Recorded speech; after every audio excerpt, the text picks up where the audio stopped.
answer to last video's question. We can only win by using our pawn and moving it to e8 and promoting to a knight.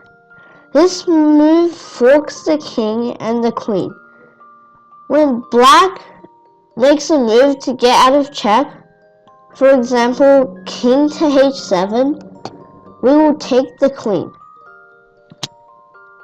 If instead we played a move like knight to e6, the bishop could just simply take our knight. And if you thought that we could just promote to a queen, there's a huge problem. Black can play queen to c1 check. This way, we will be checkmated. If we play knight to d1 to block the check, he will take our knight, and then we are forced to move our queen to e1. After that, he will checkmate us. And if we play knight to d5, again this annoying bishop can take our knight, or if black is smart, he can just simply checkmate us. Today, I will be showing you what a pin is and 2 examples of a pin. In the standard position in the Gyokyo piano game, white can play bishop to g5 to annoy his opponent. Here is an example of a pin. It's when 2 of the enemy's pieces are on the same diagonal, rank, or file. In this case, it's a diagonal. What does a pin do? Well, it prevents the piece, for example, this knight, from moving. If it moves, he will then lose the queen. There are 2 types of pins. One is a relative pin, where one team doesn't want to move his piece, but he can. The other type is called an absolute pin, where a piece is pinned to the king. In that case, the piece cannot move at all. A very common thing to do when you are pinning an opponent's piece is to attack the piece more. You can use the abbreviation put PP on the PP, which means put pressure on the pinned piece. If black plays some random move, for example b6, we can then play knight to d5. This move attacks the knight once more, and black wouldn't want to take this knight because then we can take his queen.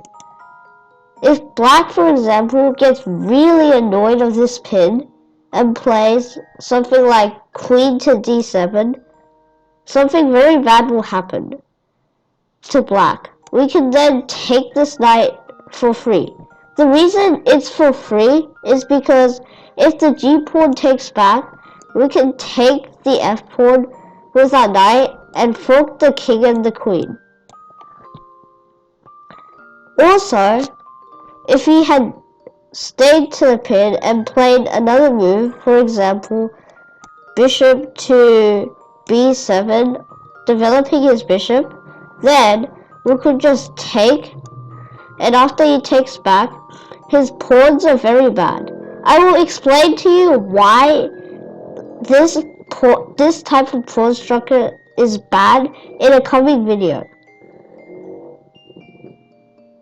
I will be giving you one more example of a pin. This time, it will be an absolute pin. In this position, black is winning on material, but it is white's move. There is only one way for white to win. Can you see it? Pause the video if you have to. We can win by playing bishop to a4, pinning the queen to the king. This is what's called an absolute pin, where The queen cannot move, or else he would be putting his own king in danger, which is not allowed in chess. If black wanted to defend his queen even more, with a move like king to c6, then we can play c4, putting pressure on the pinned piece. Then black will have no choice but to take our bishop and lose his queen. We are now up 4 points. Now I will be giving you a challenge. In this position, black had just took our bishop on f4. We are now down 2 points. If you are white, and I told you that there was one way that white can win his material back, can you find it? The answer will be in my next video. You might need to think a lot for this one though. That's it for today, and thank you for your time. If you enjoyed the content, please consider to like, subscribe, and turn on the notification bell. Thank you.